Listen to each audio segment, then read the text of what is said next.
کرتے ہیں, سائنسداں ایک نظریہ پیش کرتے ہیں, لیکن جب پریکٹیکل میں آتے ہیں, عملی میدان میں آتے ہیں, فیل ہو جاتے ہیں. جب تجربہ کرتے ہیں تو سمجھ میں آتے ہیں تو غلط کام ہے.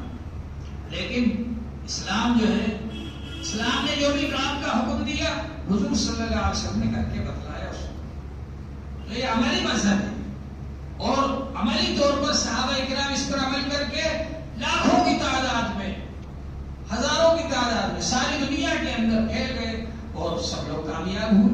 اس لیے معلوم ہوا کہ یہ مذہب جو ہے یہ عملی مذہب ہے, اس پر آپ عمل کر کے اپنی کامیابی حاصل کر سکتے. تو اللہ جل شانہ نے ہم کو یہ مذہب عطا فرمایا. تو ایک تو یہ ہے کہ جو دعوت و تبلیغ کا کام ہے, حضور کے زمانے میں, صحابہ کرام کے زمانے میں جہاد کے ساتھ دعوت و تبلیغ ہوتی تھی, اور اب جو ہے ہمارے حالات مکی دور جیسے ہیں, اس لیے مکی دور میں بغیر جہاد کے دعوت و تبلیغ ہوتی تھی. تو اس وقت ہم لوگ جو دعوت و تبلیغ لوگوں کو کریں, لوگوں کو بلا کر لائیں دین کی طرف, ایمان کی طرف. ہر زمانے میں دعوت و تبلیغ کا کام, تعلیم کا کام اور تزکیے کا کام. تزکیے کے معنی گناہوں سے پاک کرنا. قرآن پاک میں اللہ نے جو حضور صلی اللہ علیہ وسلم کے کام بتلائے ہیں اس نے فرمایا یزکیہم ویعلمہم الکتاب والحکمہ.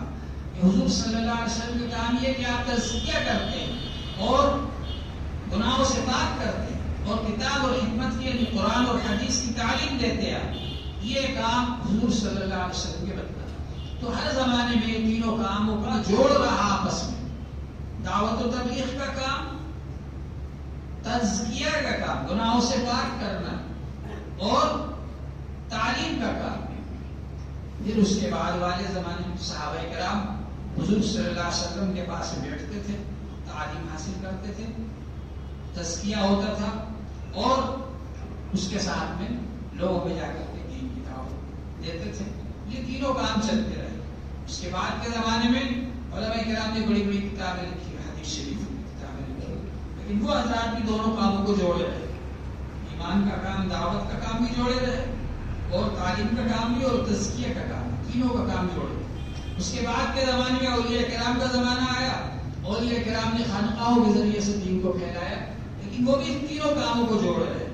تزکیہ کا کام, جتنے اولیاء کرام ہوئے, پہلے حافظ ہوئے, پھر عالم ہوئے, پھر اس کے بعد انہوں نے بزرگوں کے پاس رہ کر اپنی اصلاح کی, روحانیت حاصل کی, اور پھر اس کے بعد انہوں نے تبلیغ کی. خواجہ محمد الدین ندوی رحمۃ اللہ علیہ پہلے حافظ ہوئے, پھر عالم ہوئے, پھر اس کے بعد میں خواجہ عثمان ہارونی کے پاس رہے. وہ خواجہ عثمان ہارونی بہت زبردست عالم تھے. 1,00,000 حدیثیں جس کو زبانی یاد ہوں اس کو کہا جاتا ہے حافظ حدیث. شیخ الحدیث حضرت مولانا زکریا صاحب رحمۃ اللہ علیہ نے یہ جو فضائل اعمال لکھی ہے, یہ تو بہت چھوٹی کتاب لکھی ہے. انہوں نے موطا امام مالک کی شرح لکھی ہے جو 32 جلدوں میں چھپی ہے عرب سے, اور زبردست کتاب لکھی ہے حدیث. 80,000 حدیثیں شیخ الحدیث مولانا زکریا صاحب رحمۃ اللہ علیہ کو یاد تھیں. آج کل بڑے بڑے شیخ الحدیثوں کو بھی یاد نہیں ہوتی اتنی حدیثیں, 2-4 ہزار حدیثیں یاد ہوتی. خواجہ عثمان ہارونی جو حضرت شیخ معین الدین اجمیری رحمۃ اللہ علیہ کے پیر ہیں, بزرگ ہیں, ان کو 3,00,000 حدیثیں یاد تھی. محدثین کے یہاں جس کو 1,00,000 حدیث یاد ہو اس کو حافظ حدیث کہا جاتا ہے, جس کو 3,00,000 حدیثیں یاد ہو اس کو حجت کہا جاتا ہے. حجت 3,00,000 حدیثیں یاد تھی ان کو, خواجہ عثمان ہارونی رحمۃ اللہ علیہ کو, جو حضرت خواجہ اجمیری رحمۃ اللہ علیہ کے پیر تھے, شیخ تھے, اتنے بڑے عالم تھے.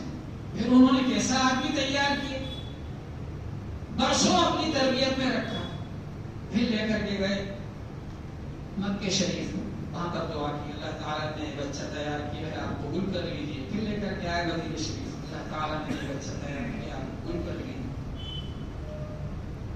پھر اس کے بعد ان کو ہندوستان بھیجا تبلیغ کے لیے.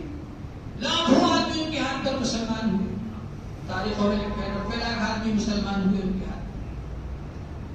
حضرت خواجہ شیخ عبد القادر جیلانی رحمۃ اللہ علیہ پہلے حافظ ہوئے, پھر عالم ہوئے. حنبلی مسلک کے تھے وہ. اب آج کل لوگ ان کا نام لیتے ہیں کہ ہم قادری ہیں اور نماز ہی نہیں پڑھتے. حنبلی مسلک میں تو جو نماز نہیں پڑھے اس کو قتل کر دیا جائے. حنبلی مسلک میں تو جو نماز نہ پڑھے وہ ایمان سے خارج ہو جائے گا اور اس کو قتل کر دیا جائے گا یا جیل میں ڈال دیا جائے. اتنی سختی ہے. تو حنبلی مسلک کے تھے حضرت شیخ عبد القادر جیلانی رحمۃ اللہ علیہ، اور وہ اتنے زبردست بزرگ تھے. ان کی تعلیمات توحید سے بھری ہوئی ہیں، ایمان سے بھری ہوئی ہیں. لوگ ان کے نام سے بدعتیں جاری کرتے. زبردست بزرگ گزرے ہیں حضرت شیخ عبد القادر جیلانی رحمۃ اللہ علیہ. پہلے حافظ ہوئے، پھر عالم. ان کے جتنے بیٹے تھے سب حافظ عالم تھے، اور وہ حنفی مسلک کے تھے ان کے بیٹے. تو بہرحال یہ کہ اللہ والوں نے دین کا کام کیا تو انہوں نے خانقاہوں کے ذریعے سے دین کو پھیلایا، لیکن دعوت کا کام بھی جوڑے رکھا انہوں نے اور تعلیم کا کام بھی جوڑے رکھا. ان تینوں چیزوں کا آپس میں جوڑ ہے. ضرورت اس بات کی ہے کہ ہم بھی ان تینوں چیزوں کو جوڑیں.